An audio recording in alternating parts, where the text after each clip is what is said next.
Welcome to the show, Budweiser's Weekday Sports Beat with IrishBreakdown.com. Bye-week edition of the show. What is going on? Is that are you playing marbles there on your desk? Nothing. What's that? I said no. Is there feedback or something? There was like it literally sounded like marbles rolling across the desk there as we were getting started, or like a waterfall falling down. I don't know what exactly it was. He's Jesse Stiers. I'm Sean Stiers. Glad to have you with us here today. This Wednesday, of course, is usually a Vince day when we do the mailbag, but Jesse and Vince swap days on Jesse's first week back on the show this week. So Vincenzo will be back tomorrow during this Notre Dame bye week. I don't know what we're going to talk about. Oh, you know what? You know what's coming up tomorrow, Jess? Got a little interview with Notre Dame women's basketball coach Niele Ivey. She will be with us on the show tomorrow. So looking forward to that. And then we'll still have some Notre Dame football talk as well.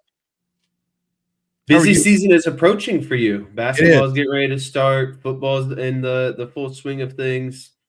This is your busiest time of the year. It absolutely is.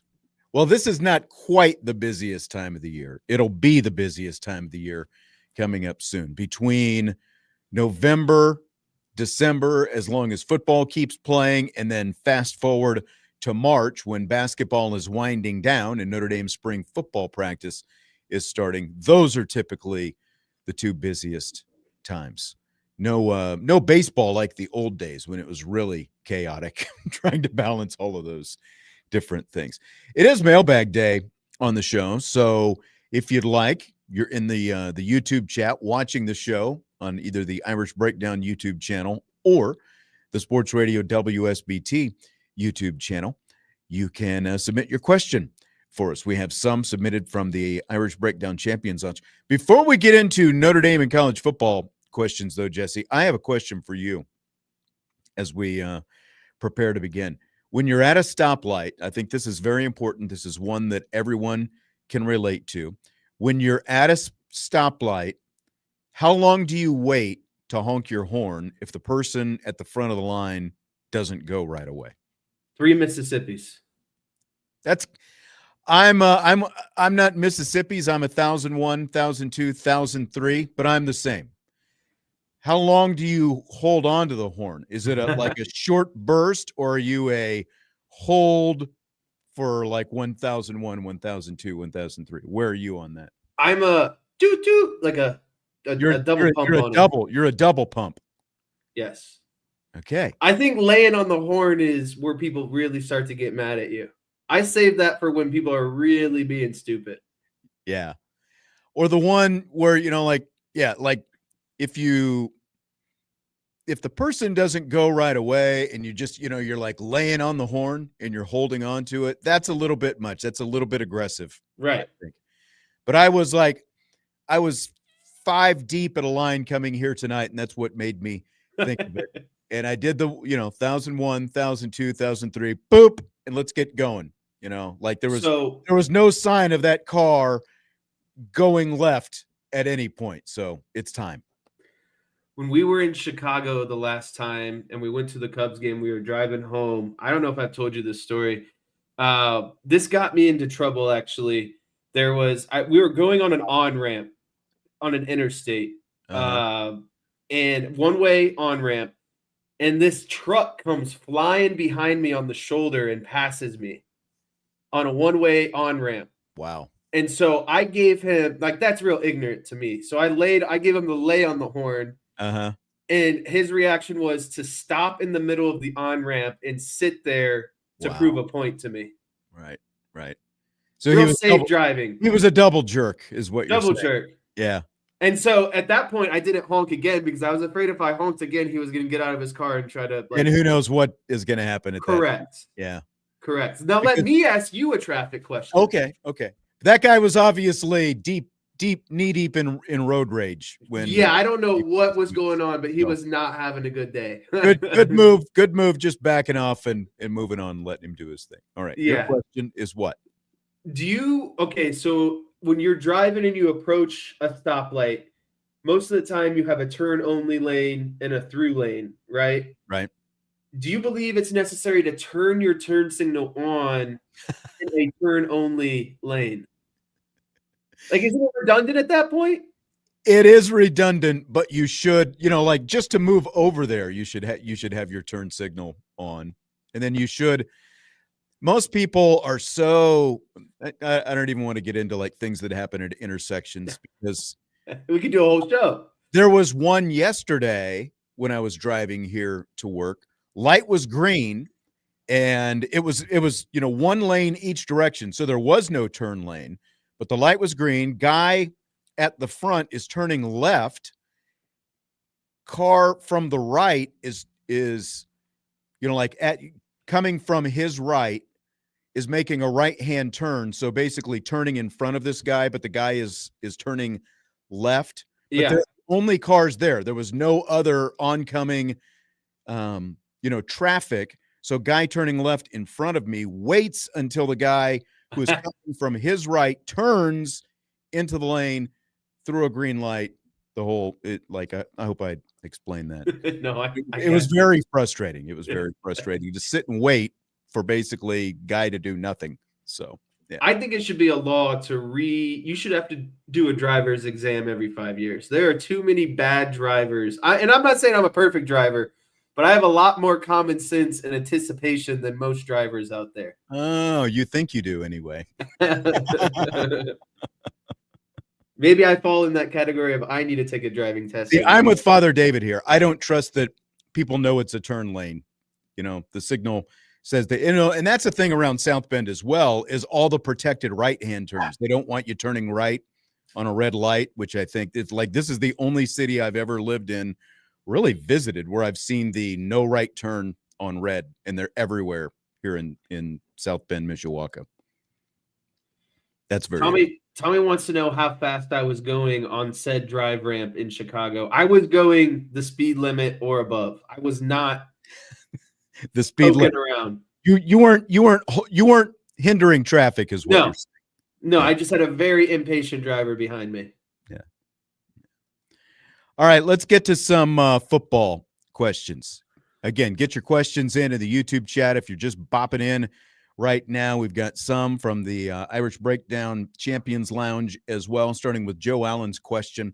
Joe says the group of 5 should opt out of the current college football playoff and start their own playoff system. For the most part, the team who's representing the group in the playoff will be an early exit from the playoff anyways. What do you think about that? Buy or sell Joe's idea? I sell that. I think the group of 5 should get into the playoff, and I think it should be an accomplishment to get into the playoff. I think it makes more to be – I think it is more meaningful to get into the college football playoff and potentially, lose in the first or second round than it is to win the group of 5 and say you won the group of 5. I think my alternate to this question would be I think the group of 5 should do their own playoff system, and then the winner of that gets into the college football playoff. I think you should have like a 4-team playoff between the top 4 group of 5 teams, and the winner gets an automatic bid into the college football playoff. That's a good idea. I really like that. I don't think they should ditch it. You have to give these – they are still FBS programs. You have to give them some path to a championship. And if that means they get bounced, they get bounced. So, and I think like creating just – and it's really the group of 6 now because it's the Power 4 and the group of 6. But in either case – you can't create just a JV tournament. I like what you're saying,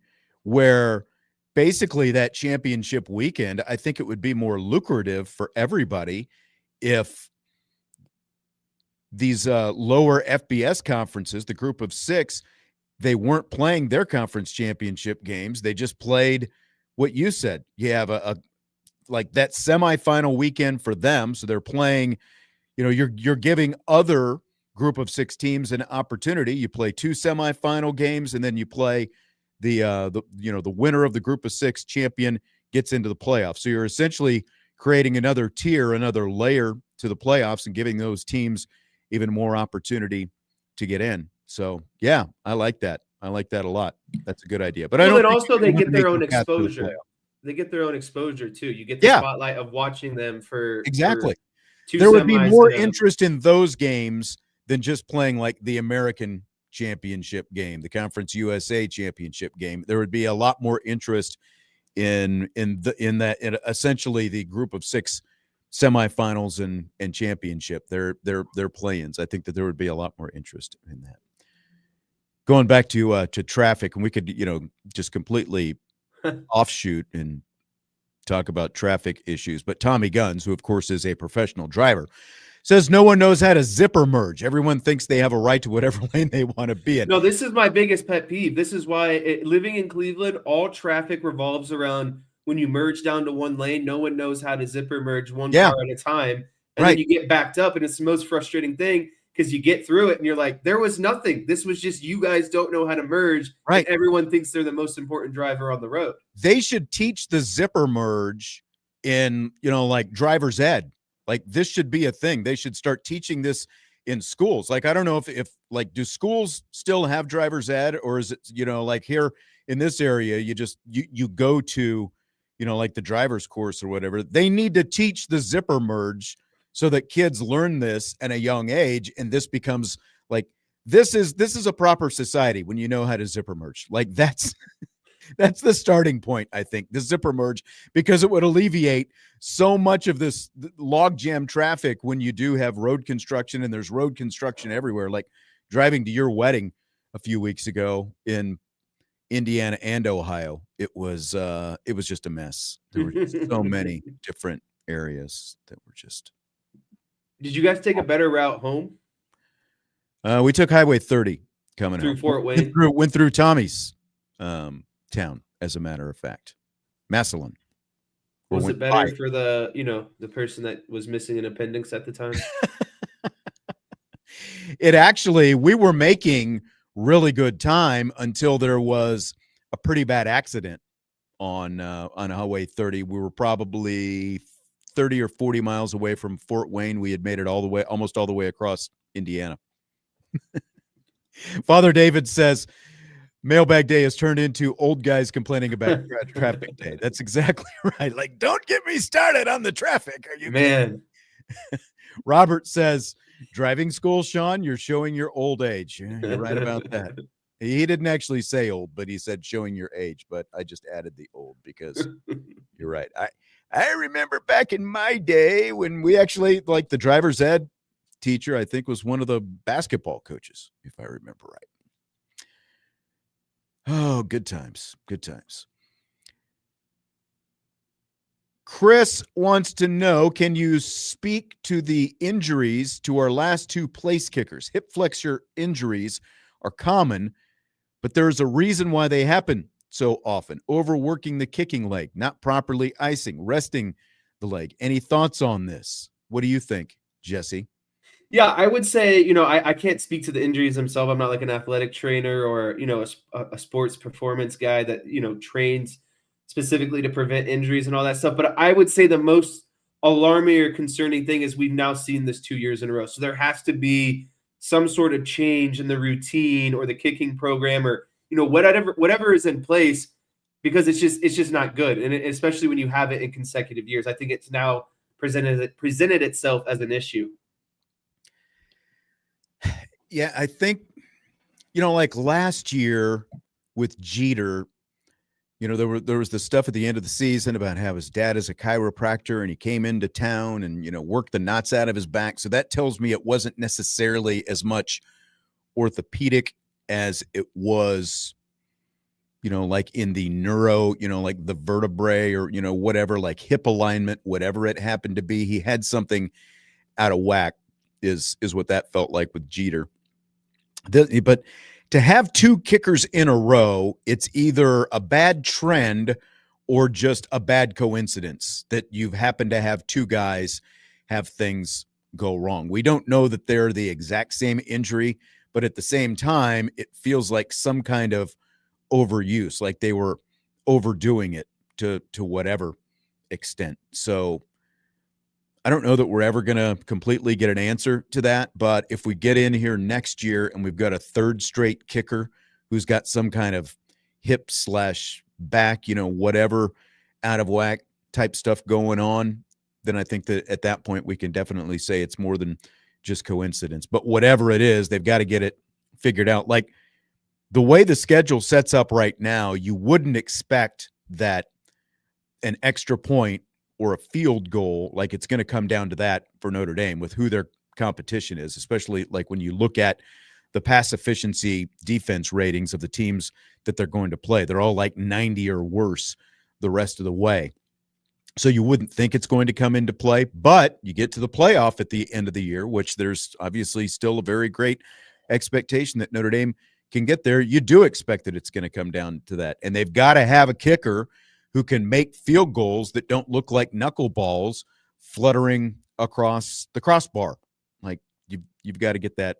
You've got to get that figured out. And so maybe that's one of the things that this bye week can help is just some extra rest for the kicking leg. But not being a doctor, not being any kind of physical therapist, I can't answer to any other orthopedic or neurological issues beyond that.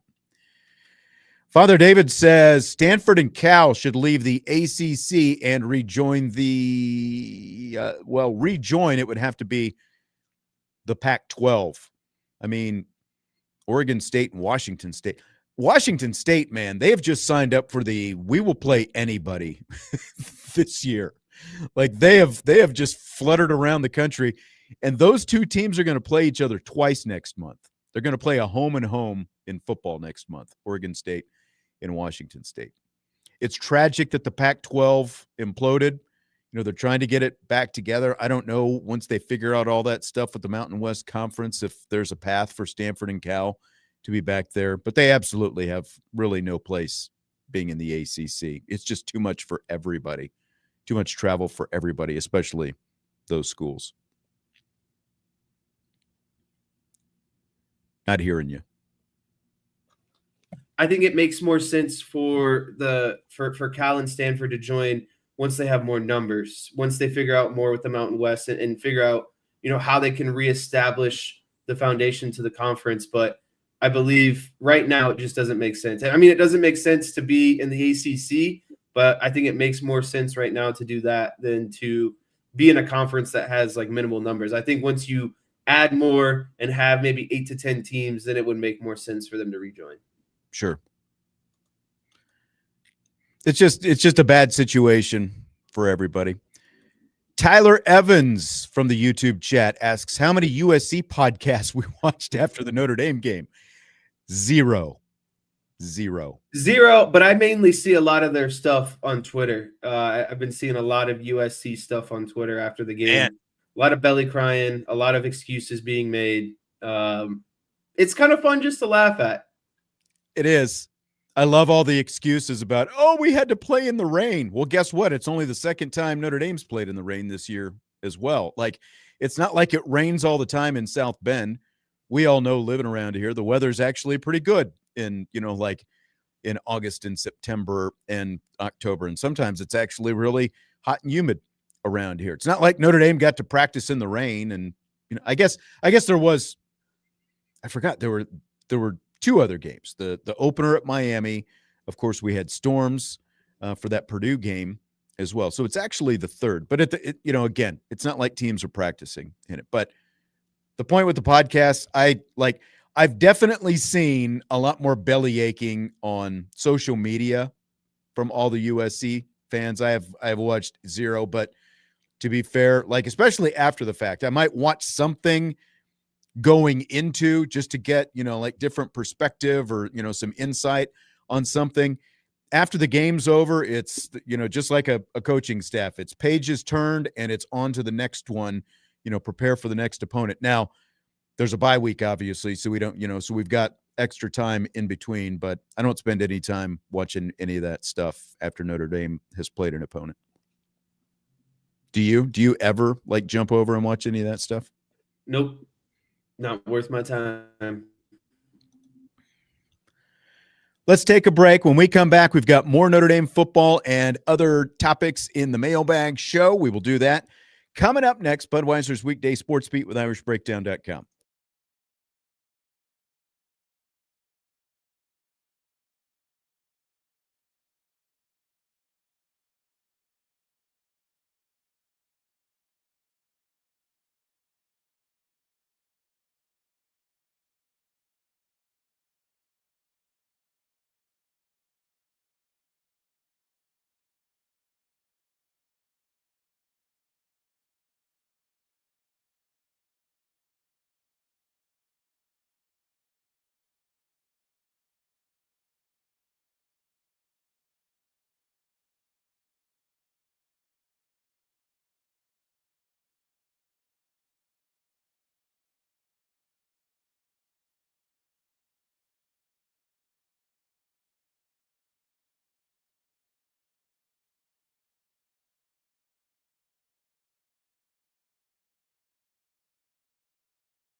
Budweiser's weekday sports beat with irishbreakdown.com continues. Hope you're having a great day. It is a very South Bend October-like day outside. It has been wet. It has been cold.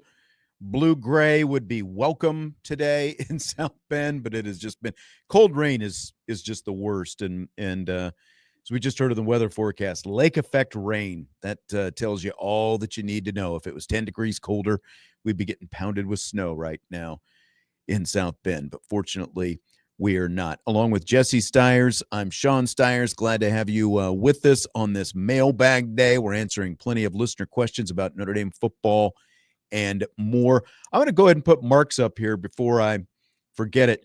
Have you seen the new the hockey sports-specific logo, Jesse? I have, and I love it. I think it is a tremendous, and I know they call them sweaters. That they're not hockey jerseys; they're called hockey sweaters. I think those look fantastic too. I think they did a tremendous job with that logo. I think it looks good. You know, it's like I mean, it is a cartoonish looking leprechaun, but you've got him, you know, all wound up, hockey stick. And let me see if I can find this here real quick. Here it is. I pulled it up before the show started so that we would have it just in case. So if you're watching right now, oh, I guess I've got to, I can only put one screen at a time in the show. So I've got to take the one out. Now I've got to put this next one in. There he is right there. I think it looks good. It looks sharp. Looks good on those. It looks natural. Yeah. Yeah. I'm anxious to see what the basketball leprechaun is going to look like, since we've got basketball getting ready to start here pretty soon. And we're supposed My guess to get, is it's going to be like he's in the hip for a hip pass. You think so? That's my guess. I don't think it's going to have to do with anything shooting. All the logos, they're keeping like the leprechaun. What's the best word? Like tight, concise. Yeah. I don't think you're going to see like spread out arms or anything. I think you're going to see a basketball like at the hip, or you might see it like dribbling it, I think, is the other option. Terry says you can still call it a jersey. Either works. I agree. But like if you're an old school hockey guy, I think you're going to call it a sweater, right? Yeah. I felt more you have plenty of my hockey side. Yeah. Yeah. ND Forever 72 in the YouTube chat says, it seems the opinion now is Notre Dame gets in the playoffs if they win out. I'm not as confident in that. I've noticed ND Forever 72 has been a little, on the naysayer side, but still scenarios that could screw them, especially with Miami losing confidence level, they get in. The ACC is a doomsday scenario right now. Because of Georgia Tech, Louisville, and Miami.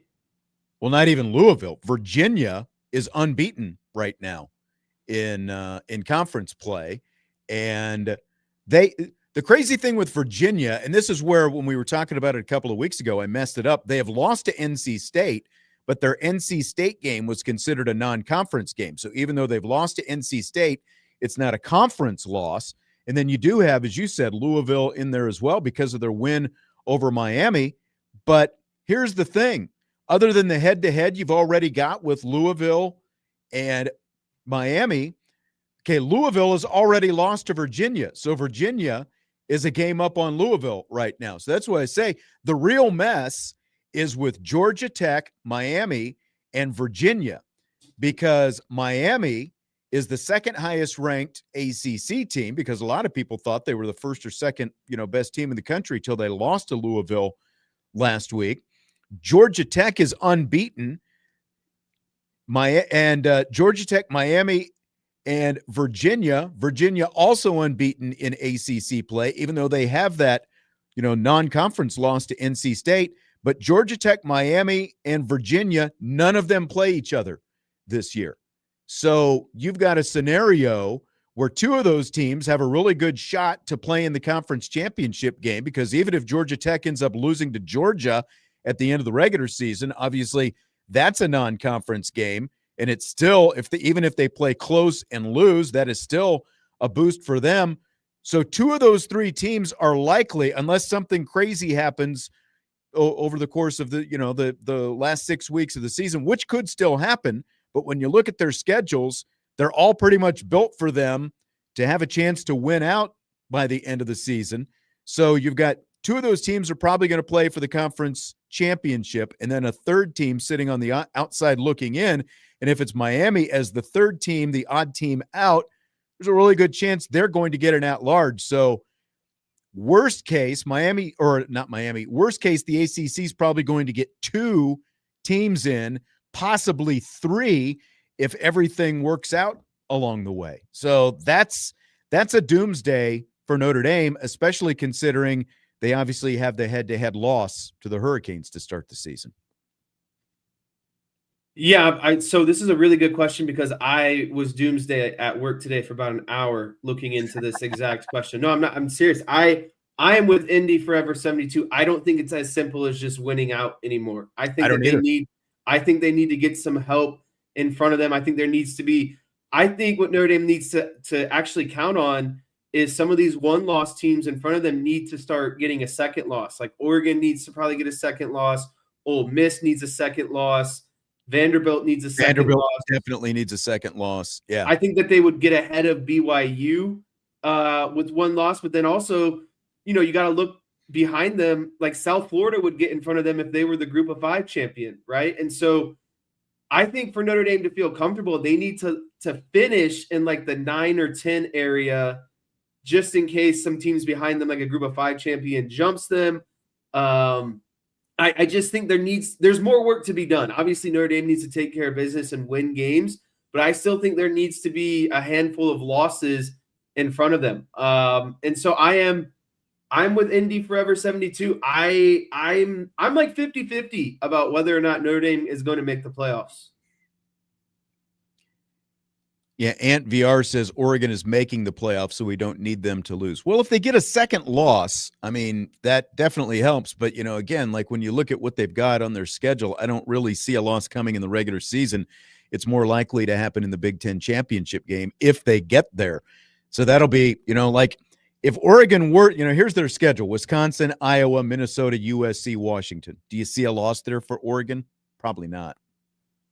No. Like, as other people have brought up, though, the Big 12, Ant VR and Joe both brought up the Big 12. That's an issue as well. If the ACC and the Big 12 each get two, that's definite doomsday. But then, as you said, you still have to make room for a Group of 5. And, the SEC is going to have multiple bids. Big 10 is going to have multiple bids. That's – go ahead. Notre Dame needs – USC to beat Oregon. If Oregon and USC, if Oregon, USC, and Notre Dame finish 10-2, and Notre Dame has the win over USC that beat Oregon, I think that's a big trump card. I agree. I guess we'll see how likely that is. Ant VR says 10-2 Oregon is getting in. Well, it's going to be 10-2 Oregon or 10-2 Notre Dame. Probably. I mean, it could easily come down to that if Oregon. And if your common opponent is USC, right? And if USC wins that game to make Oregon 10-2, and again, then it's going to be there's a lot of hairs that are going to be split. There's going to be a lot. There's going to be some tough decisions. But again, it's going to come down to ACC has a legit chance to get 3 teams in, and it's looking like they're going to get 2 teams in, unless. Again, like they knock each other off somewhere along the way, and you can't handle the Big 12 getting 2 either. And there's a chance that could happen because now, fortunate that Texas Tech suffered their first loss. But what you need in the Big 12 is both teams in the Big 12 championship game have at least one loss going into that game, so that the loser has no real case, to be in. BYU will take care of itself because they have their remaining schedule is at Iowa State and then at Texas Tech, TCU, at Cincinnati, and then versus UCF. I think between Iowa State, Texas Tech, and Cincinnati, I think BYU is losing one of those games. What still helps Notre Dame right now, and this is where, it took a little bit of a knock with Miami losing, but if Miami can take care of business here over the last month and a half, it'll still end up helping Notre Dame and obviously Texas A&M as well. But there is supposed to be more strength of schedule, difficult, like quality opponents and those kind of things more, factored more into the selection committee's decisions this year. So they're going to be looking hard at who you played and who you beat, like what is the strength of the schedule that you played. That is supposed to have more of a factor this year. Outbound asks, what do you think I about? will say I'm Go ahead. sorry. I think we have a little bit of a lag, but I I think was you're getting right. ready to say Miami. I am done with. I just want Texas A&M to win the SEC. Okay. And I think Texas A&M has got a legit. No, there goes Jesse. I think Texas A&M has got a legit chance to win out in the SEC when you look at their schedule. Jesse was having some internet, I think, issues there, and I'm going to pull this back up because I was just looking at Texas A&M. Like Texas A&M has LSU this week, at Missouri coming up, South Carolina, Samford, Samford, not Stanford, but Samford, and then they finish with Texas. Now you've got 3 ranked teams there, but that is a very manageable schedule for Texas A&M the rest of the way. Jesse's back. I wanted to reestablish the connection. Well done. Reestablished.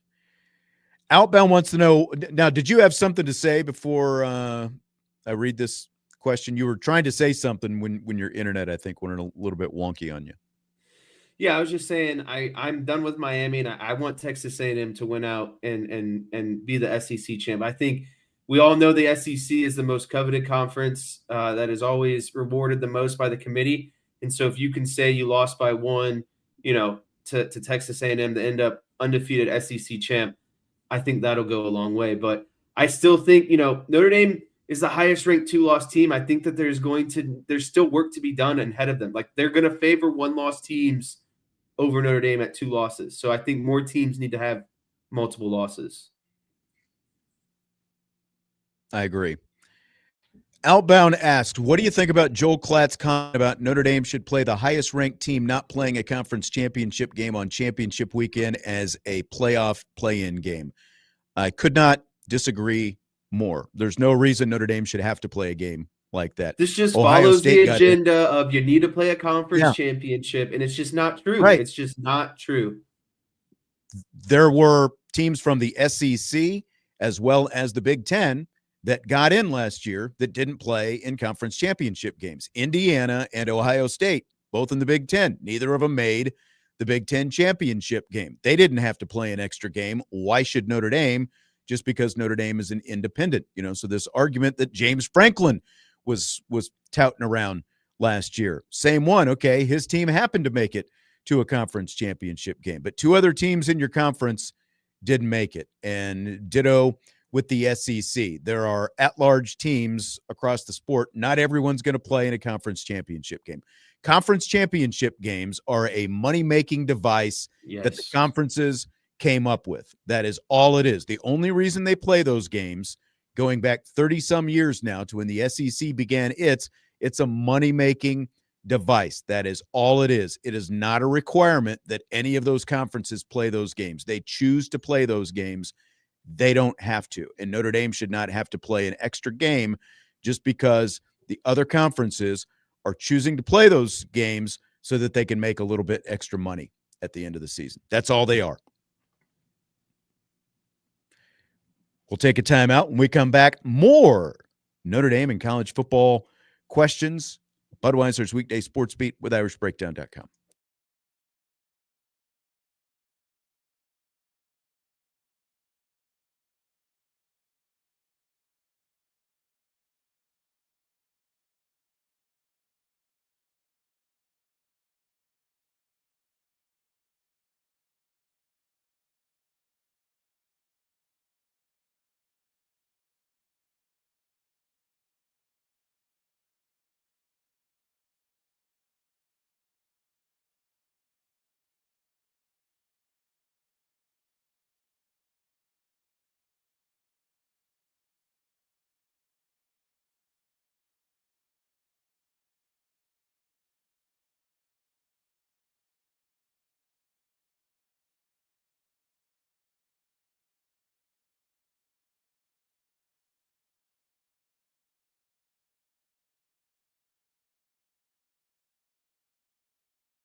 Budweiser's weekday sports beat with IrishBreakdown.com. Winding down our number one Notre Dame football midweek mailbag, answering a lot of Notre Dame football questions submitted by listeners on today's show, along with Jesse Stiers. I'm Sean Stiers. Christopher does not like the new hockey logo. He says he is a traditionalist, and, traditionalist typically means old, Chris. I'm probably older than you, but let's face it. These logos are made for young people, So like if young people like it, that's what they're shooting for. And there's a lot of merchandise to be sold as well. So you didn't see this comment earlier. I think it was from Outbound. They said that Notre Dame's change in logo is the softest thing they've done. I think that's a little extreme. It's not a change in logo. They are alternate sport-specific logos. They're not actually changing the leprechaun. They are giving alternate versions of the leprechaun. And I've got to disagree with the softness of that. I mean, what's soft about coming up with some new logos? They're still leprechauns. Like, come on. Just playing the sport. That's a Vince take if I've ever heard one. Yeah, I know. Oh, Vince. He'll be here tomorrow.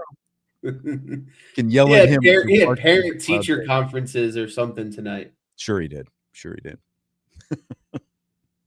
It's always something with that guy. Domer Grizz, what should the staff prioritize during the bye week? Today was the last day of practice for the bye week. They had Monday morning off. They practiced Monday, Tuesday, Wednesday, and now they've got a few days off. So what do you think should have been the priority for bye week, Jess? Are they off because of midterms? That's why, right? This is always like midterm week, or is it just they get it off? Break. This is fall break week. Okay, midterms were last week. Yeah. Prioritize getting healthy, and there's another question starred in the chat. So yep, and I'm going to bring that up because I think that applies as well. Terry wants to know, Jesse, as a linebacker, how do you fix the red zone offense? This is my biggest pet peeve right now, and I think this is what they need to prioritize during the off week. When you have 10 yards to go in the red zone, they need to be better, and they need to be better on every 3rd and 2 and 4th and 1. They basically need a short down package and a red zone package, and I think you can combine those two. That is my number one top priority. They've been horrendous in the red zone and short down. It is like they have a better chance of scoring from the 15 than they do from the 5-yard line, and that's a problem.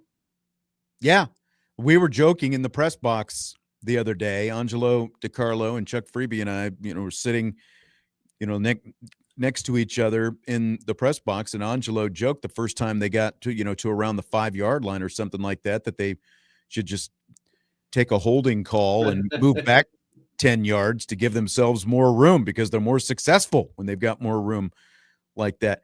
I think they're doing the opposite of what they need to do because they're doing old Tommy Rees type things where you're bringing in extra tight ends. Yes. And you're just inviting. You're letting everyone know what you're doing. You're just everyone. Let's pack it in the box. You bring all 11 of your guys against all 11 of our guys. Keep it spread out. Keep a couple extra receivers on the field.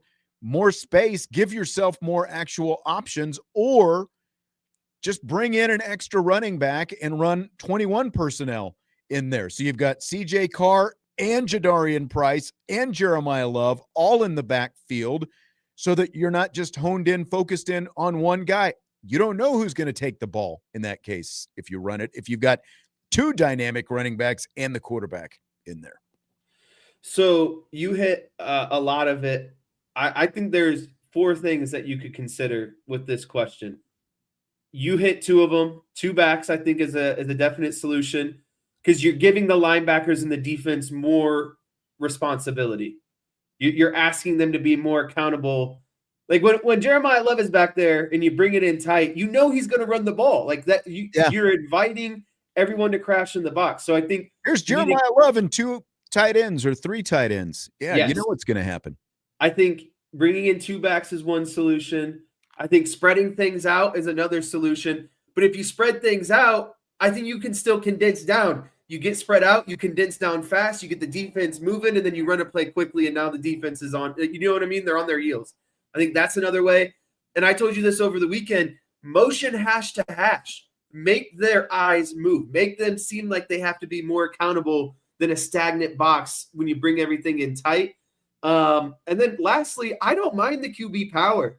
And using someone like Jared, like say you go 21 personnel and you run QB power. I think that's a perfectly fine play option. And so I think overall, the biggest thing you need to do is make the defense more accountable than just one look.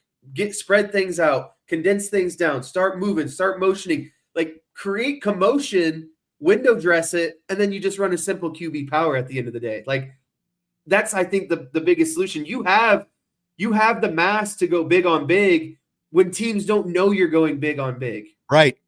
Like, did you see the lead block that Love threw for Carr right.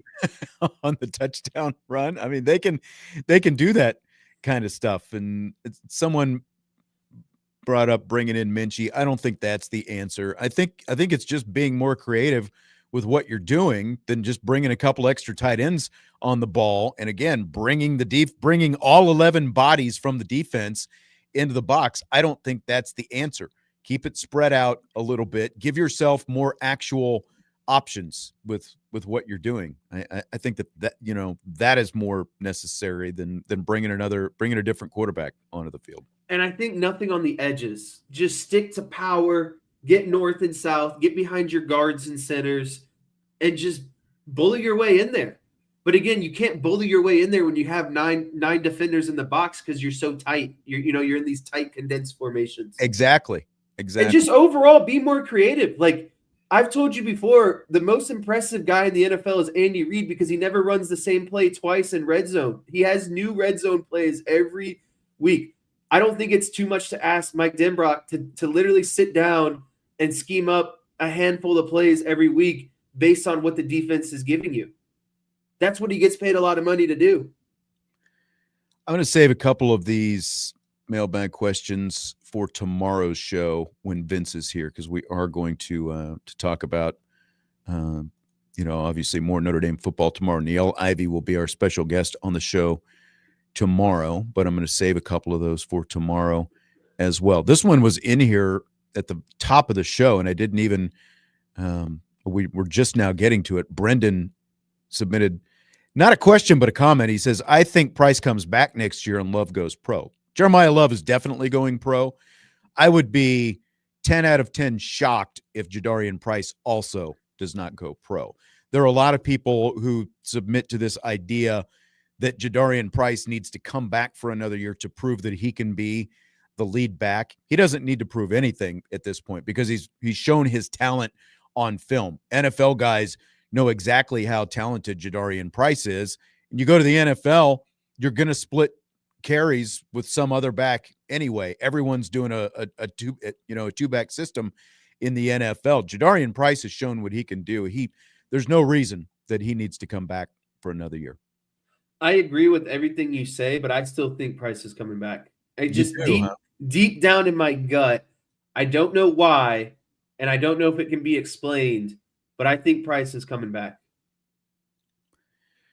Werewolf says he would come back for a paycheck. Well, it would have to be a pretty substantial NIL paycheck to get him to come back, because you start the clock in the NFL, you go, whether you're drafted in the second round, third round, fourth round, wherever it happens to be, you're making money there, and you start your clock working toward the next paycheck, because as we have seen, by the time these guys hit 30, you're practically over the hill in NFL terms. So get there, start making your money. Now, could he make money by staying at Notre Dame? Of course he could. I think Notre Dame would have to make it really, really, worth Jadarian Price's while to stay and take more money. Because the other thing is, you get to the NFL, you're on their insurance basically. So if anything does happen, you're taken care of. You got guaranteed contracts going forward as well. No disagreement with any of that. You think he's coming back, though. You think he's going to hold out and come back. All right. Deep down, I do. And again, I don't know why. I can't explain it, but okay. Tommy says, scale of 1 to 10. Brian Kelly going to Penn State would be how hilarious. Oh, it'd be a 10 out of 10. Hilarious for multiple reasons. One, he bolted down to the SEC because he wanted the better resources and recruiting and all that stuff, which obviously if you go to Penn State, that's going to be a step back and really a step back from Notre Dame as well. And then number two, it'd be hilarious because Penn State would just be hiring James Franklin 2.0. Yeah, you'd basically be hiring the same coach. They both accomplished the same things. They both beat teams that they're supposed to beat until Franklin started losing, to teams that he wasn't supposed to lose to this year. But, over the balance of a career, they both beat teams they're supposed to beat, and they don't beat teams that are ranked ahead of them very often. So you'd basically just be hiring the exact same guy. It would be 10 out of 10. Hilarious. Back on the Jadarian Price thing, Facilitate in the YouTube chat says, how can he do any better than he has this season, weighing the risks and the wear and tear? Exactly, because this is a guy who's already had an Achilles tear. He's in his fourth year at Notre Dame. He's done virtually everything that he needs to do in college. Could he still come back? Yeah, but it just feels like when you weigh the risk for Jadarian Price of coming back, it seems like there's more risk than reward when you can just go, get your paycheck, get your pro career started. Jesse remains optimistic, though. No, I agree with all this. I just, for some reason, I think, he could come back and really, I mean, it's right now it's Batman and Robin, right? Like Jeremiah Love is Batman. I for whatever reason think that Jadarian Price might want that full season of being Batman, and I think that's the only thing. If you give him a nice NIL check and he's getting maybe a third or fourth round grade, because a lot of teams took running backs last year, but me personally, I'd be out. If my dream is to go to the NFL, knowing the position I play and knowing miles count and years count and getting that second contract in the NFL, if he had smart people around him, he would be going to the NFL next season. I agree with that. I totally agree with that. Robert asks, somewhat off topic, Notre Dame women's basketball predictions. They play their first exhibition game 1 week from tomorrow, October 30th. I would like to see them a little bit. I'd like to see exactly see the spacing, the flow, the pace. Yeah, and they're a little light on bigs this year because of the injury to Leah Macy going into the season. Aren't they always light on bigs these days? Well, I mean, they had Leah King last year. Maddie Westbeld was hurt going into the season, but they had Liza Carlin last year. They were able to go to the portal and get a couple pretty substantial ones. They went to the portal and brought in two this year, one from Wake Forest, one from Kansas State, Coles and Sanchez. But it's very guard heavy this year. You do have, as I've said, you've got the front runner for National Player of the Year, Hannah Hidalgo, going into the season. You've got the reigning ACC Player of the Year. And I talked about this last week when I filled out my preseason ACC ballot. It's amazing the amount of talent across the conference that is gone after Hannah Hidalgo. So you've got the front runner for Conference Player of the Year, and it's not even close when it comes to who's going to be number two behind her. So how far is that going to take you if you're Notre Dame this season? They're picked to finish fifth in the conference. My biggest prediction that I'm willing to make right now is they'll outperform that.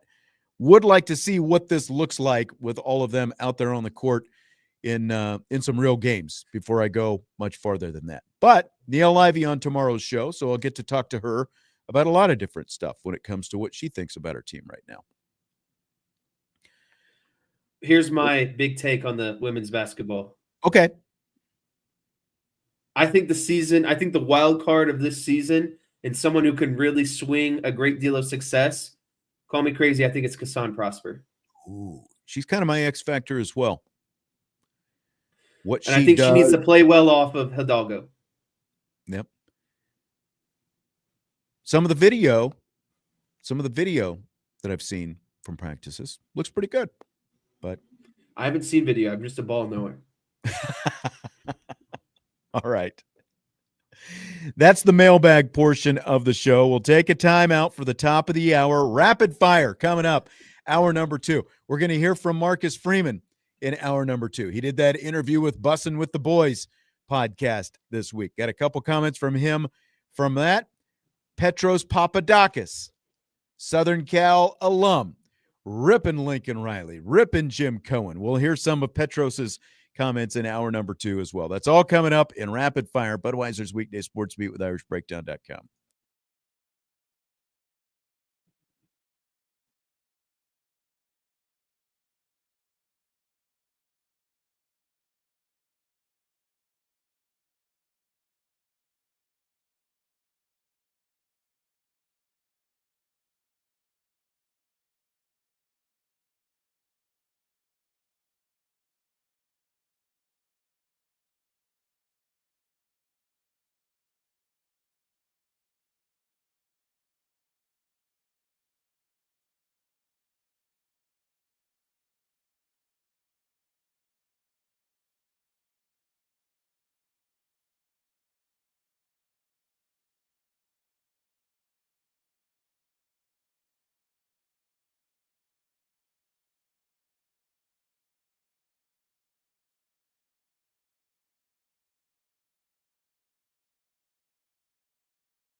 Hour 2 of Budweiser's Weekday Sports Beat with IrishBreakdown.com. I'm Sean Stiers. Jesse Stiers is with me as well. Jesse, it's the 6 o'clock hour, and that means, are you ready for rapid fire?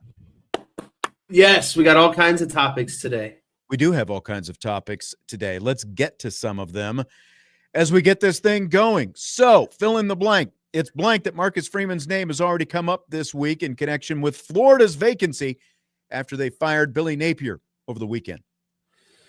To me, it's just nonsense. Everyone acts like, and I was actually watching this clip on Twitter over the break from the Dan Le Batard show saying that Notre Dame is, a stepping stone program. And I don't understand where that mentality is coming from, because Marcus Freeman proved that he has all of the resources to win a national championship at Notre Dame. He went to a national championship last year. And so I don't know what Florida has to offer that Notre Dame doesn't. And I still think, Marcus Freeman's whole mantra is choose hard, right?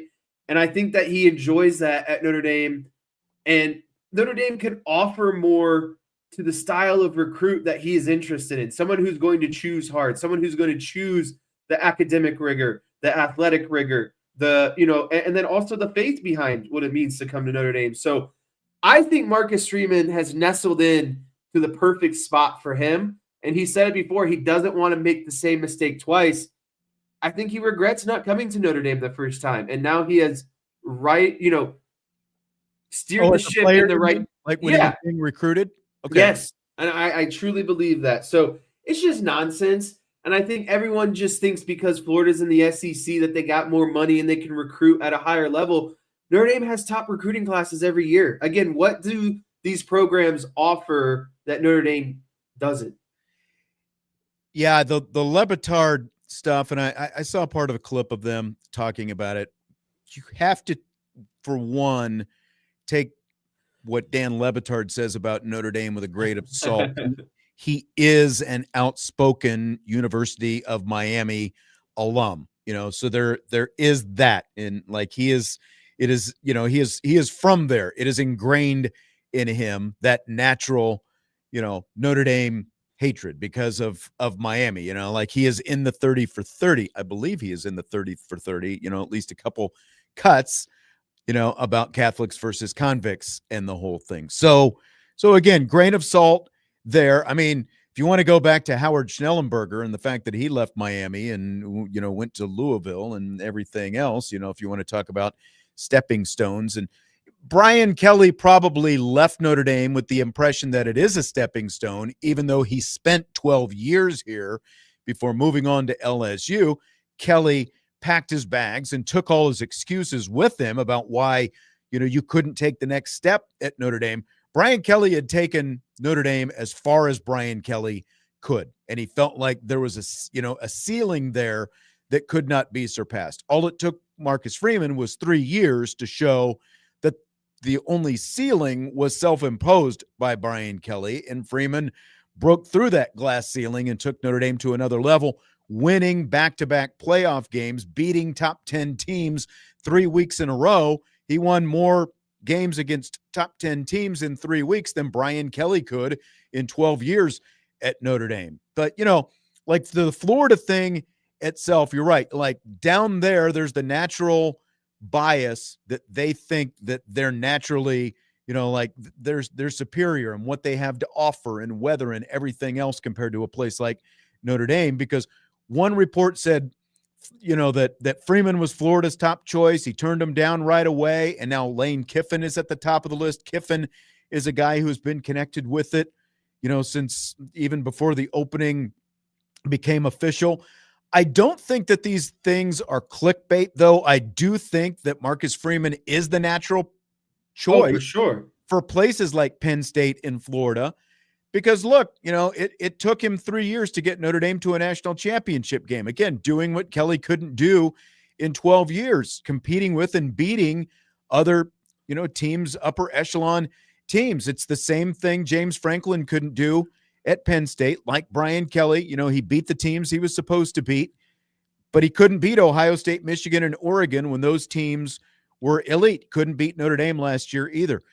Billy Napier got a lot of talent to Florida, but his teams were chaotic and unorganized. And Marcus Freeman has transformed Notre Dame's roster. He's young, he's energetic, he gets along with people who matter, i.e. boosters and that kind of things. He checks all the boxes. So he's always going to be in demand. And all these places with resources who think that they should be at the top of the heap and who think that they have more to offer than Notre Dame, they're going to say, why can't we get Marcus Freeman? Well, if you're Marcus Freeman, would you rather be at Notre Dame where you've shown you can do it, or go to a place like Florida, who's now gone through 7 head coaches Going to restart in 15 years post Urban Meyer? It's like, on average, you last a little bit more than 2 years at Florida. Why would Marcus Freeman want to get into that? They also had 2 coaches between Steve Spurrier and Urban Meyer. Florida has cycled through a lot of coaches who have shown, that it takes a lot more than just being in Florida to get it done. I mean, Jim McElwain was the SEC Coach of the Year in 2015. He was fired 2 years later. So, again, I don't think it's clickbait that these programs like this would be interested in Marcus Freeman, but I also just don't see Marcus Freeman packing up and leaving to go to one of them, because he's got a good thing going here at Notre Dame. He's shown that he can do it here at Notre Dame. As a head coach, your number one mission or goal is to win a national championship. Would he be closer to winning a national championship with where he's at right now at Notre Dame, or going to Florida and starting at ground zero again, and maybe getting paid a little bit more, and maybe, having a little bit more resources in recruiting? Like, is that really worth it to start all over again in the SEC when you have a very good situation at Notre Dame and a path to the college football? Especially when you don't know what the roster situation is going to be. And that's the same. Anytime these jobs come open, regardless of where they are now, there's no guarantee the roster is going to stay intact because of the transfer portal. They could, like, what you think you have right now is going to look completely different in 3 months when you actually get there and take over these jobs. Yeah, John says the weather is warmer. Yeah. Which is why Florida and Florida State and Miami should all be more consistent than what they've been. But college football looks a lot different now than it looked 15 or 20 years ago, when all those teams were still at or near the top. I mean, Georgia was not a national championship contender before Kirby Smart showed up. Clemson hadn't won national championships and been a contender before Dabo Swinney showed up. Like, those are 2 programs right there that have kind of, help push those 3 Florida schools down. Like, they are in a recruiting hotbed, but they obviously haven't capitalized because they've had more misses than hits since they had some Hall of Fame type coaches who left several years ago. It's about more than just being in those hotbed areas. It's still about finding the right guy as the head coach. So Freeman was on Bussin' with the Boys podcast this week with Taylor Luan and Will Compton. They asked him how he handles it with his team when his name does come up for these different job openings. Probably, as I look at it this year compared to last year, maybe the impulsive thing would be to say, "Oh no, I'm not interested. I got a great job." And yeah, is that the case? Yes, but when I do hear a little bit of the noise, and I try to control the things I hear, but your people know how to text you or say certain things. It's a reminder of the gratitude that I have to have for the position this program's in, for the position I have. Like, that's what I reflect on, is that, man, first of all, your name wouldn't be mentioned if your program wasn't doing really good things. And the reason why we're doing really good things is because everybody in the program, right? It's not one person, right? I always tell our guys, like, outside of this building, they're always going to point the finger at one person when you have success and one person when you have failure. And it's usually the head coach or the quarterbacks, right? And so I know the reality is it takes us all. It takes every person in this program to have success. And so when you have that mentality, you understand, like, there's a gratitude to the program that I'm involved in and I'm a part of, but also the opportunity I have to be the head coach here, right? And in this position that I hold. And so that's every time I hear something like that, I just remind myself of the gratitude that I have to be in this position for sure. All right, so there's Marcus Freeman on the Bussin' with the Boys podcast. What did you think of the response, Jess? I love that response, and I honestly think when you boil it down at the end of the day, that response is a nutshell of who Marcus Freeman is and why this program has been so successful post Brian Kelly. Because when things are going good, Marcus Freeman doesn't raise his hand and say, "Yep, that's all because of me." And when things are going bad, he doesn't point out and say, "Yep, that's because of everyone else." He understands that when things are going good, it's a collective effort. It's your coordinators, it's your players, it's your strength staff, it's your tutors for the football players. You know what I mean? Like, it's everyone coming together, and that's the core difference. I hate that we have to come back to this, but that's the core difference between him and Brian Kelly. In that situation, Brian Kelly would raise his hand and say, "Yep, it's all because of me. Yep. Look at everything I've done." But as soon as something goes bad, he's not the guy to raise his hand and say, "Oh, that's all because of me. That's because of everyone else." And Marcus Freeman, as soon as everything is going well, he'll be the first one to say, "Well, it's because of this guy and that guy and this and that."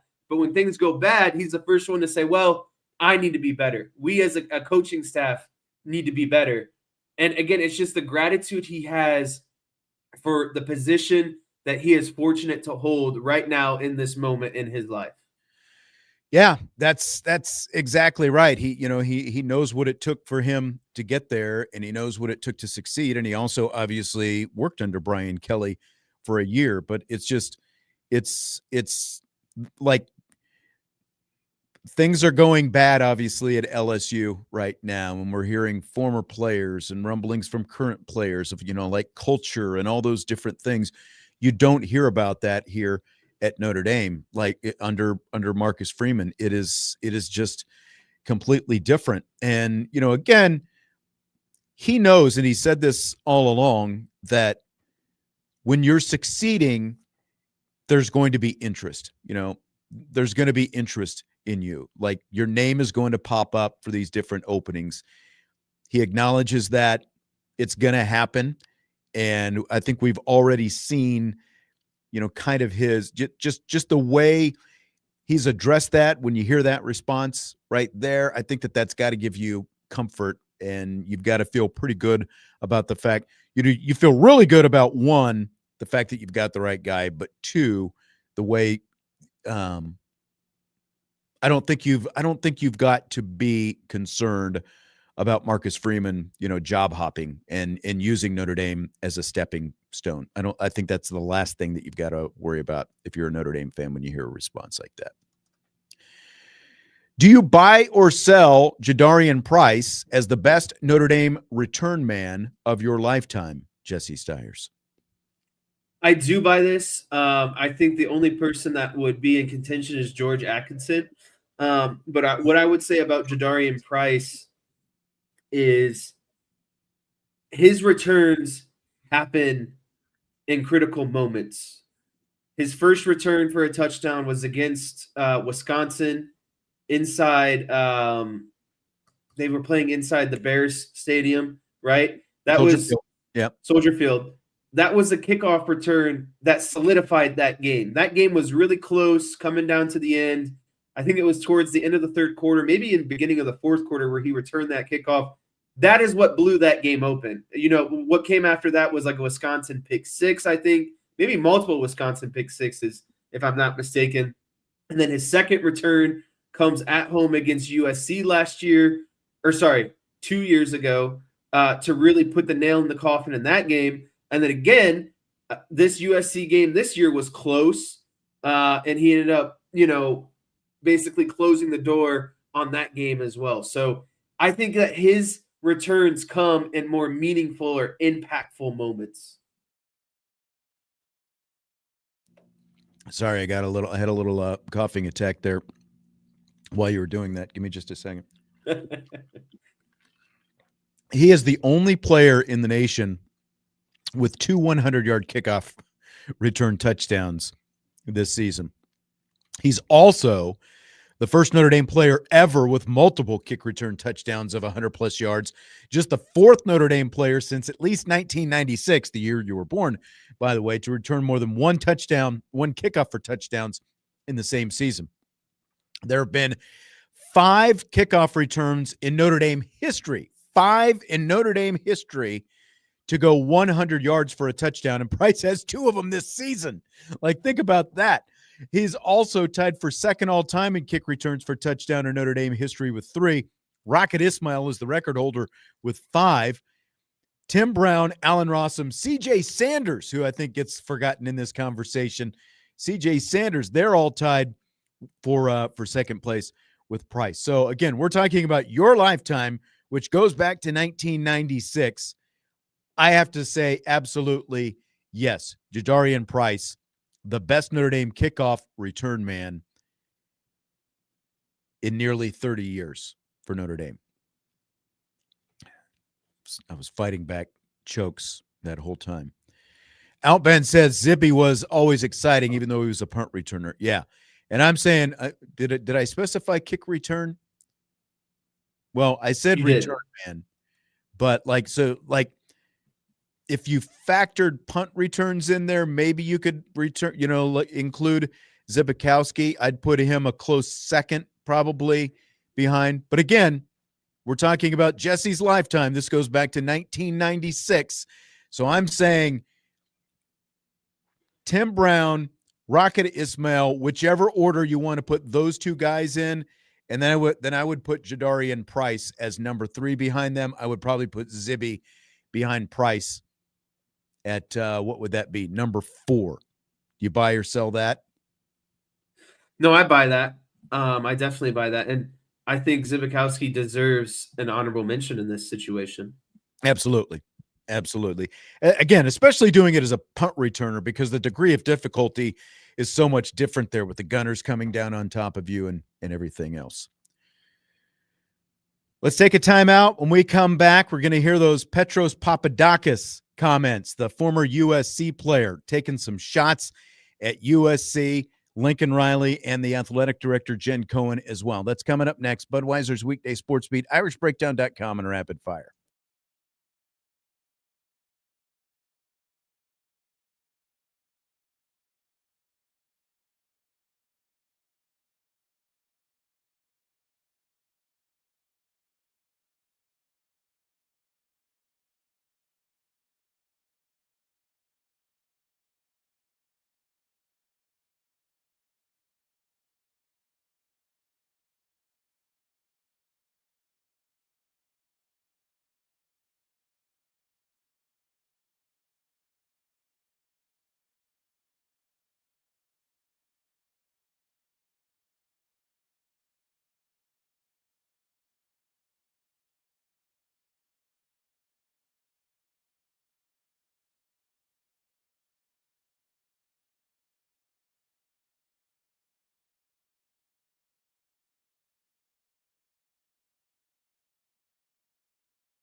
Budweiser's weekday sports beat with IrishBreakdown.com continues rapid fire in hour 2 of the show. Remember yesterday, Jesse, when I accidentally played that music bed? Yes. I told you that I was going to get in trouble because it was going to Yep. get flagged by YouTube. Sure enough, it happened. I had to get it flagged.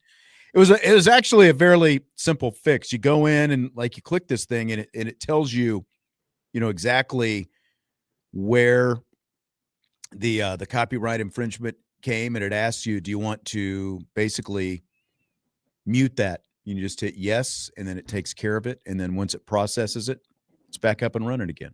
So There we go. that was all it took. But we did get flagged. Told you I'd get flagged, and I got flagged. Shame on you. I know.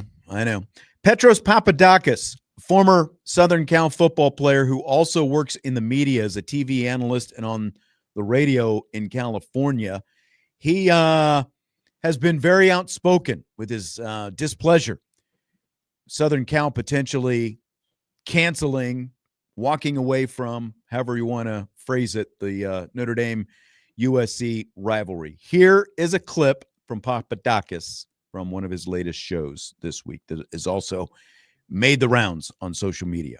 know why Lincoln Riley doesn't want to go play at Notre Dame. They're soft. They're soft, and the bar is too high for him to go play that game. But if that's the truth, then you're too soft to be the USC coach. If you're too soft to lead those guys into battle out there and not be better and not be more physically prepared for a physical football team, what makes you think that you're going to go to Ohio State and win ever, or Penn State and win ever, or anywhere else? I mean, it just makes me so sick that something that is so deeply ingrained in our identity, if you're a former player at USC or Notre Dame, or even a fan, and it's such a big part of who we are as players to have played there against them, and that Lincoln Riley or even Jen Cohen, just a fart in a whirlwind in the history of USC, could even say something about the rivalry and act like they have a say in it being played or not? That's ridiculous. NBC's Nicole Arbach reported Saturday night that USC and Notre Dame are working hard to finalize an extension of the rivalry for 2026 and 2027, and they are hopeful. USC wants to act like they got something. Like, Notre Dame's right. Notre Dame says, well, what needs to change? We're going to do what we always did. In the odd years, you come out here, just like they just did in October. And on the even years, we'll go out there around the Thanksgiving. And that's, USC should have signed that deal for another 50 years. And one of the sad parts of this story is the USC messaging. It's disgusting. If you knew what the Notre Dame rivalry meant to USC people, you wouldn't say this out of your face to anybody, to get a reaction, to do anything. You wouldn't say it out of your face as opposed to saying it somewhere else. I don't know. Petros for president, Jesse. Like, do we need the stickers? Do we need the T-shirts right now? What do you think? Yeah, I do think we need the Petros for president, but it's like, I mean, the guy was just on a straight just facts for 2 minutes, just rolling fact after fact after fact. And I think that, like, the main point that he said, like, if you're not man enough to go into Notre Dame, you're not man enough to be the head coach of USC. Yeah. And I've said this before too, and I think he kind of echoed it. If you can't beat Notre Dame, what makes you think you deserve to play these other teams and you have a chance to beat some of these other teams? How are you going to win a Big Ten championship if you're not even, confident enough that you can play Notre Dame year in and year out? How are you going to win a Big Ten championship against the Ohio States, the Michigans, the Penn States of the world, and obviously Oregon in there as well? And I think the other big one that I really respect is he came at all these idiots that are talking it sideways on social media.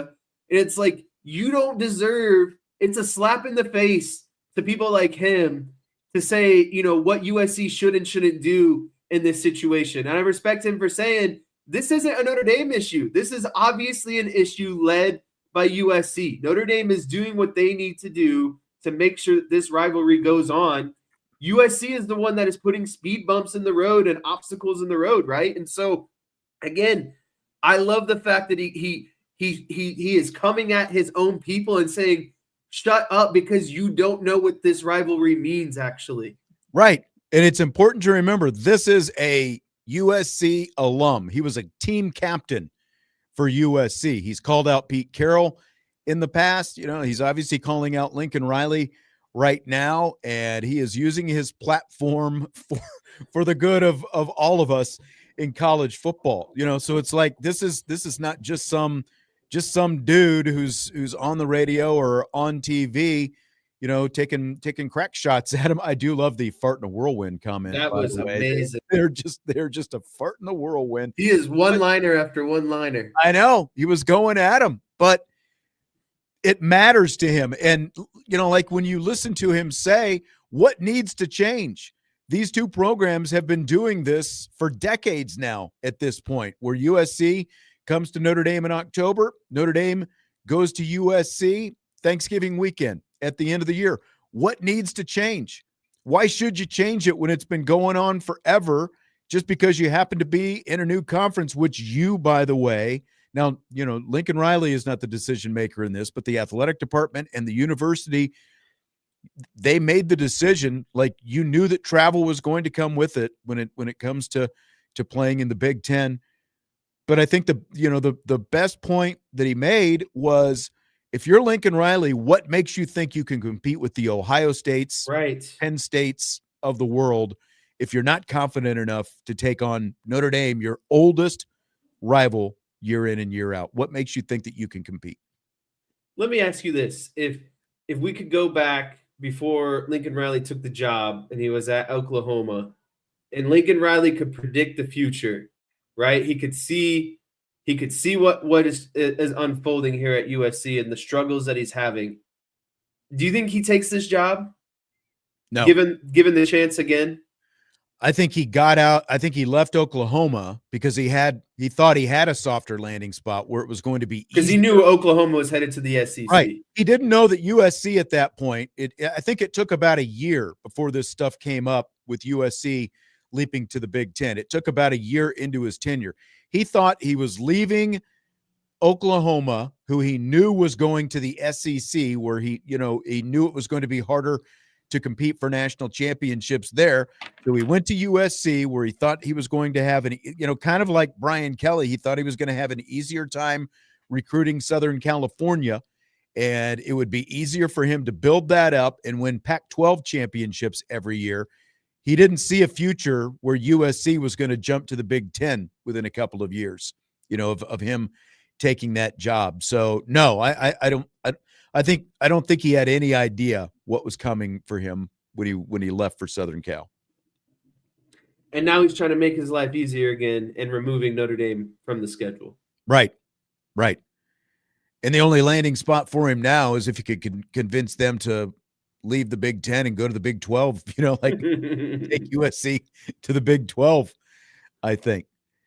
And, again, to like what Petros is talking about with the fart in a whirlwind comment, these are two people who are carpetbaggers, Lincoln Riley and Jen Cohen. Like, within 10 years, odds are neither one of them is going to be affiliated with USC anymore. Like, right. So why should they be given the privilege to make this high leverage situation? Yes, exactly. Why should they be the ones who have the power to get USC out of one of the longest, most traditional rivalries in college football? Why should they be the ones who wield that kind of power when people like Petros, who went to the school, who played for the school and have literally, sweated and bled for his school, why should they be the ones to wield that kind of power when alums like Petros Papadakis and so many others, like what this rivalry actually means to them?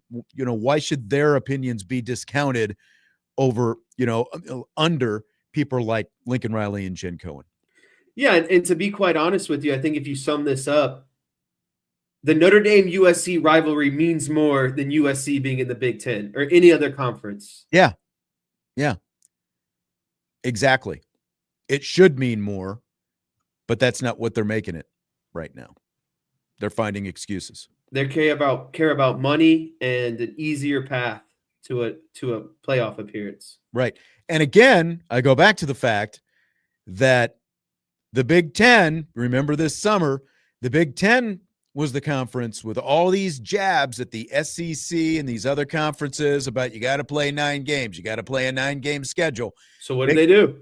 So the SEC, they've gone to a 9-game schedule. The ACC, they've gone to a 9-game schedule going forward. The Big 12 also has a 9-game schedule. And those 3 conferences have also put in the stipulation that in addition to the 9 conference games you're playing, you also, if you're in that conference, you also have to play a 10th game against a Power 4 opponent. The Big 10 is the only conference that has not included that. And if the Big 10 would do that, it would make things like it would help alleviate some of this that USC and Notre Dame is going through right now. It would literally carve out a path for this rivalry to continue on with no issues. Right, because everyone would. But they want to play Villanova and Florida Atlantic and the Citadels and those Indiana first 3 State. games. Yeah, Indiana State, and all like look at Indiana's schedule. We've talked about that. Indiana, Kurt Signetti was like chief guy out there throwing the jabs about, oh, we're playing this, we're playing 9 games.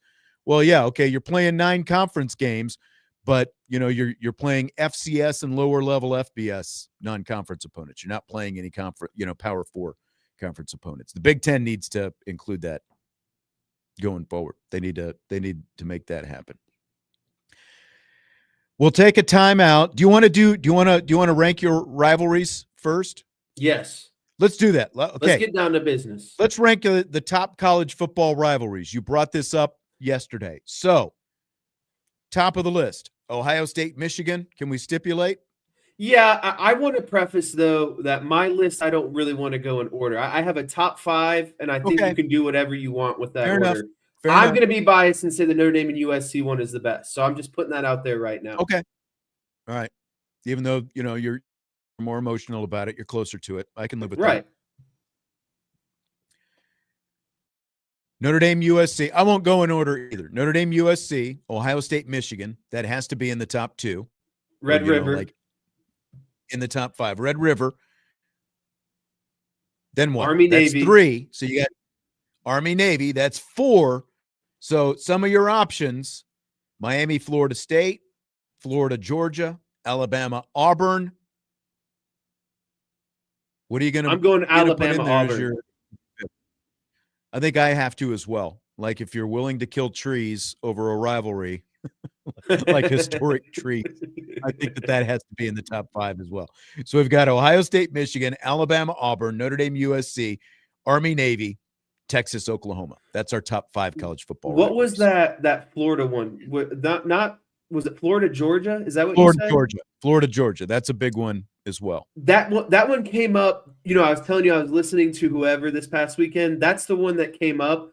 I don't view that as an important rivalry, but I feel like 20 years ago is really significant. Like I think it's lost its significance. I think it's lost its significance because we're not allowed to call it the world's largest cocktail party anymore. Like that used to be.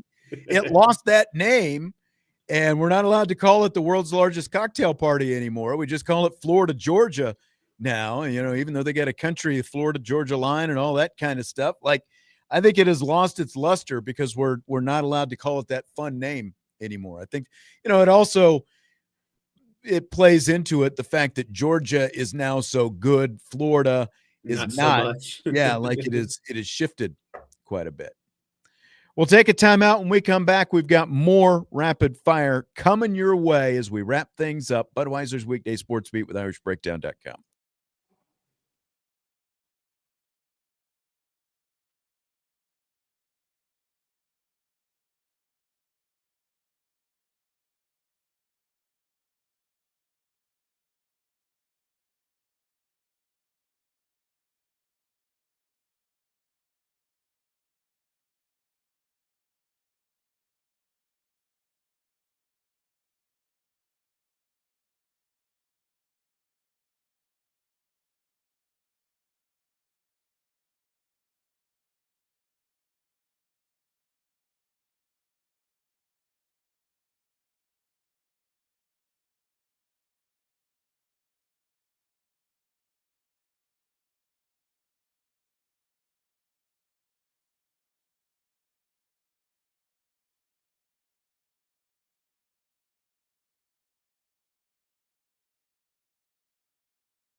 Winding down Budweiser's weekday sports beat with IrishBreakdown.com with Jesse Stiers. I'm Sean Stiers.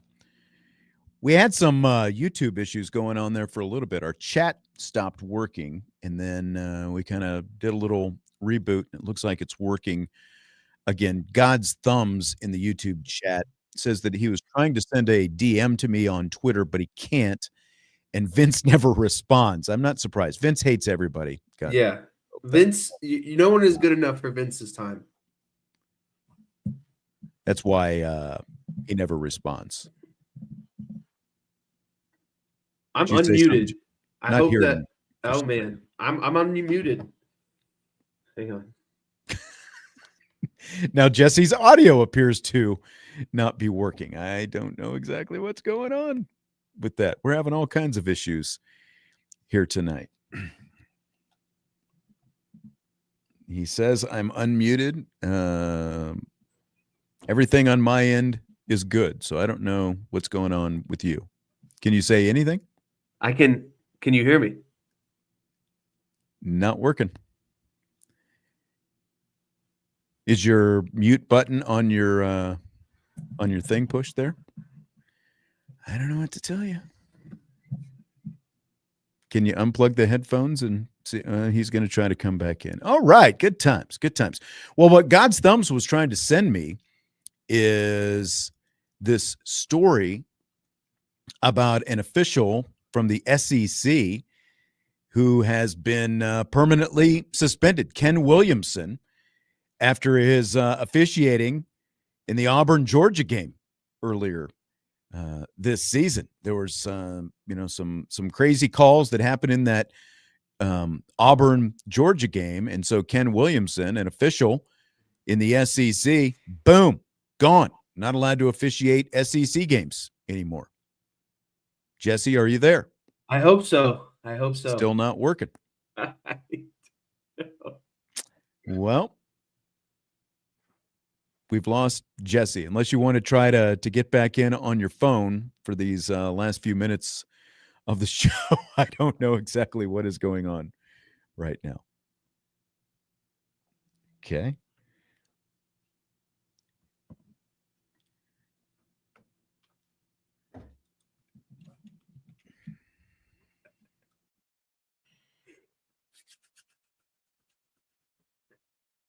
Well, looks like I have to take over here for the last 5 minutes. So I'm glad everyone else can hear me. Anything. I had to try to go solo there for a minute. Well, apparently in YouTube, they can hear you and me, but we can't hear each other, or I can't hear you. You can apparently. Someone says Johnny S3 says the issue is me. It is not me. There is nothing on my board that is any different. Everything is turned up the way it's supposed to be. So apparently, in radio land, this is great radio, by the way, as we try to work this out on the air. Apparently, Jesse hears me, the YouTube hears me, and the YouTube hears Jesse, but I can't hear Jesse. So I have no idea what happened there. That is very bizarre, and it doesn't make for great radio here at the end of the show. But again, I don't know what to do. But the SEC has suspended Ken Williamson, this official, for his officiating from the Auburn-Georgia game.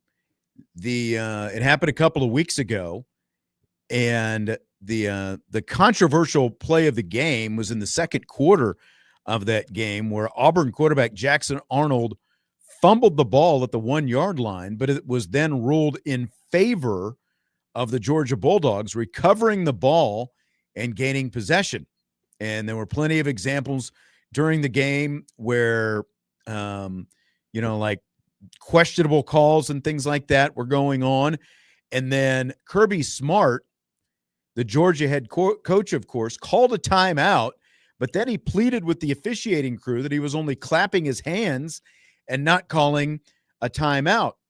And so what ended up happening was the officials didn't charge Georgia with a timeout, but instead they reset the game clock and gave Georgia essentially a free timeout rather than charging Georgia with a timeout or penalizing Georgia for a delay of game. So there are a lot of no calls and different egregious calls, as people watching the game thought, were going on in that game with the officiating crew. And so Ken Williamson, who was officiating in that game and the chief of that game, suspended by the SEC today after their review. And as of now, he's not going to get to officiate any SEC games anymore.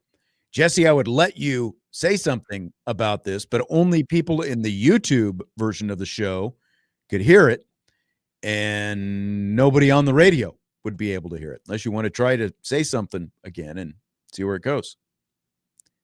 He's shaking his head no. All right. So that's where we're going to have to go. Everyone in the YouTube chat right now is saying blame Jesse. Literally, I'm looking at my control board, and there is nothing on my board that's any different. So it's just a very bizarre kind of twist here at the end that Jesse and I in the YouTube are unable to hear each other. So not sure which way to go with that. So we'll just kind of have to wind down the show with that. And that's fortunately, Terry Silver in the YouTube chat says the ACC will hire him. Like job opportunity for Ken Williamson now to go to the ACC. They're looking for warm bodies, I guess. That's pretty much all you can say about that. Appreciate all the questions from the mailbag portion of the show today. Appreciate Jesse. Hopefully tomorrow we will come back, and when we do, everything will be working. If it's not, we're going to have some problems on tomorrow's show. Niele Livey, Notre Dame women's basketball coach, a guest on tomorrow's show. We will have that. I promise you that will be here. You don't have to worry about that. So Niele Livey will be here tomorrow. Look forward to having her on the show and previewing a little Notre Dame women's basketball. We are a week away from women's basketball's first and only exhibition game. 1 week from tomorrow, October 30th, they'll play their exhibition game, and then the season tips off for real the week after that. And it is off and running at that point. We've got Notre Dame men's basketball coming up this Friday as well, as they play their second exhibition game. So we've got that coming up on tomorrow's show.